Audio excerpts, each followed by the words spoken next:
For the last 6 years, my goal was to reduce my weight from 80 to 70 kilograms. Recently I achieved it. My body now is easier to use. I like more its aesthetics. I reduced cholesterol. It was not fast, but more important that I built healthy habits. And in this video I want to share the lessons I learned. First of all, the calorie deficit works for me. I keep the deficit low, about 300-400 per day. When it's more, I have spikes in my mood, I can be angry and I don't have energy for my projects. So when I keep it low, it's more sustainable for me.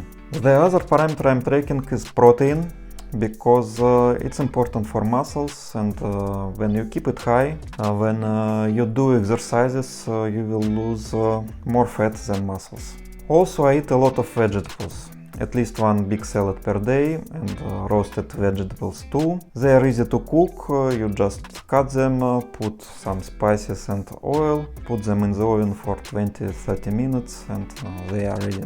The next important point is exercises, cardio and strength.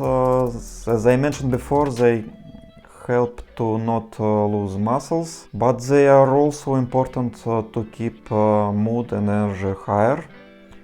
As a bonus, sometimes you can eat more. And the most important part is consistency. You can have pauses, vacations, parties. The weight chart will spike up sometimes. But as soon as you go back to calorie deficit, you will succeed. It's like in the other areas of life, the consistency is the king or queen, I don't know. To weight myself, I use Withings scale. I like that it's connected to the internet and I have my weight chart automatically. It can measure to the percent of body fat and muscles. I don't know how it's accurate, but I can see the trend. I am not a health specialist. You can get more details from the other channels like this one. But if you are interested in the subjects about self-improvement, subscribe, like the video, and see you!